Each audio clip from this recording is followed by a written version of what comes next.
ये गलत फहमी बुरी है ना पालो इसे, दिलों में खलिश अगर है तो मिटा लो इसे, न तेरी न मेरी न इसकी न उसकी, ये संस्कृति है सबकी, बचा लो इसे। बहुत बहुत धन्यवाद।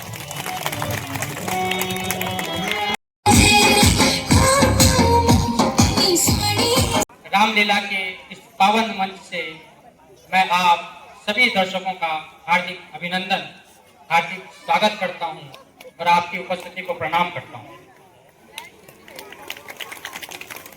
सबसे पहले मैं मंच पर आमंत्रित करना चाहूंगा हमारी श्रीदेव सुमन रामलीला समिति के अध्यक्ष मस्तराम जोशी जी और अध्यक्ष मस्तराम जोशी से ये आग्रह करता हूं कि आप हमारे आज के मुख्य अतिथि जो है उनका माल्यार्पण करके आप स्वागत करें।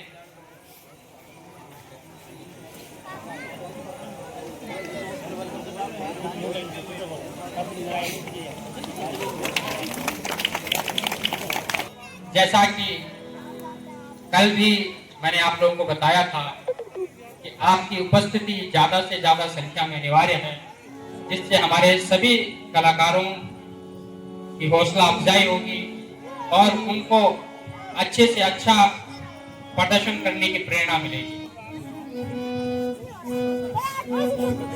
एक एक व्यक्ति की उपस्थिति बहुत मायने रखती है।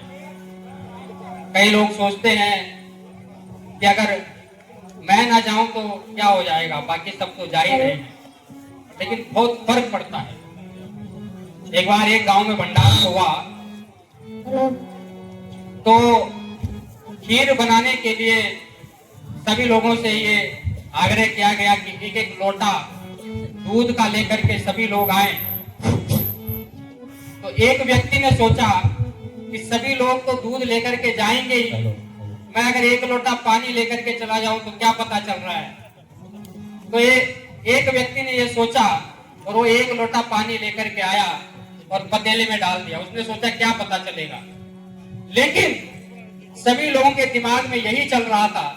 उसने सोचा कि मैं भी एक लोटा पानी लेकर के चला जाऊं तो क्या पता चलेगा, और कुछ देर के बाद देखते हैं कि पूरा पतीला पानी से भर गया।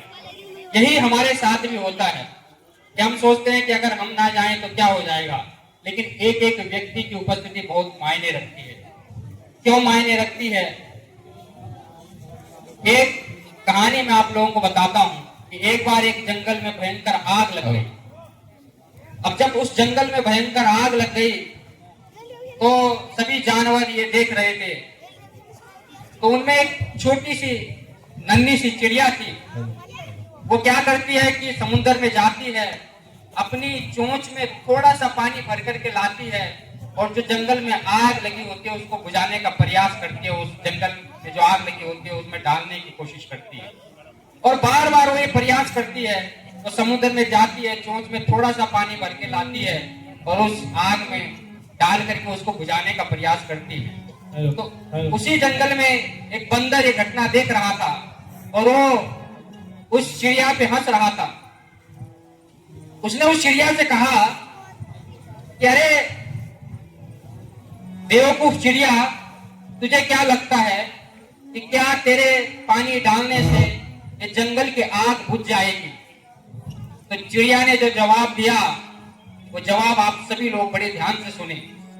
चिड़िया ने कहा कि मैं अच्छी तरह से जानती हूं कि मेरे चोंच में पानी भर करके लाने से ये आग बुझने वाली नहीं है, लेकिन मैं अच्छी तरह से जानती हूं कि भविष्य में जब कभी इस घटना का जिक्र होगा तो मेरा नाम आग बुझाने वालों में शामिल होगा और तेरा नाम दूर बैठ करके तमाशा देखने वालों में शामिल होगा।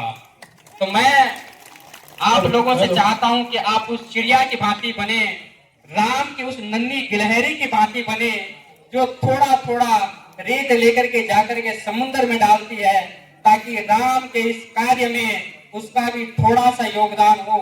आप उस नन्ही गिलहरी की भांति बने, आप उस नन्ही चिड़िया की भांति बने, ना कि उस मूर्ख बंदर की भांति जो दूर बैठ करके केवल ये तमाशा देखता रहे कि जंगल में आग लगी है, मेरे प्रयास करने से क्या हो जाएगा। आप लोगों की उपस्थिति बहुत मायने रखती है। प्रिय दर्शकों, हम सभी जानते हैं कि एक कलयुग चल रहा है और अभी कलयुग का प्रथम ही चरण चल रहा है। और प्रथम ही चरण में आप लोगों ने लोगों को ये बोलते हुए सुना होगा कि जमाना बहुत बदल गया है। मैं लोगों से बोलता हूं कि जमाना किसने बदला? क्या सूरज ने रोशनी देनी बंद कर दी? क्या वृक्षों ने ऑक्सीजन देनी बंद कर दी? क्या नदी ने पानी देना बंद कर दिया? जमाना किसने बदला? जमाना हम ही लोगों ने बदला। जमाना हम ही लोगों के जो हरकतें हैं उसी वजह से बदला। जमाना बदलने में इंसान की सबसे बड़ी भूमिका है और आप लोग अगर चाहें तो आप इस जमाने को बदल सकते हैं, अच्छी दिशा में लेकर के जा सकते हैं, लेकिन इसमें आप सभी लोगों का योगदान बहुत ज्यादा है। प्रिय दर्शकों, एक छोटी सी घटना से मैं अपनी बात की समाप्ति करूंगा। एक बार की बात है, रावण जो अशोक वाटिका थी उसमें घूम रहा था और बड़ा मायूस था जब वो मैया सीता का अपहरण करके अशोक वाटिका में ले गया। तो एक दिन मैया सीता ने, जब रावण बड़ा मायूस था, तो उससे पूछा कि रावण, तू बड़ा अट्टहास करता है, हमेशा हंसता रहता है, आज तू इतना मायूस क्यों है?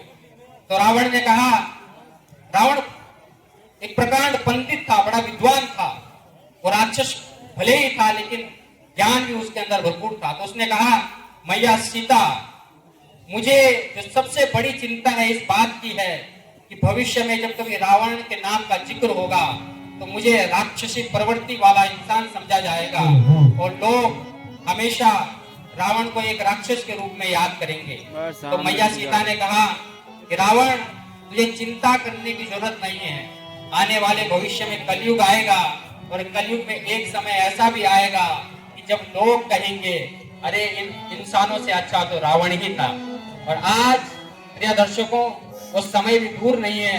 अगर हम लोग नहीं संभले तो वो समय भी बहुत निकट है। इसीलिए हम सभी लोग अपनी संस्कृति से जुड़े रहें। मैं बस चंद लाइनों से अपनी बात की समाप्ति करूंगा। ये गलत फहमी बुरी है, ना पालो इसे, दिलों में खलिश अगर है तो मिटा लो इसे, न तेरी न मेरी न इसकी न उसकी, ये संस्कृति है सबकी, बचा लो इसे। बहुत बहुत धन्यवाद।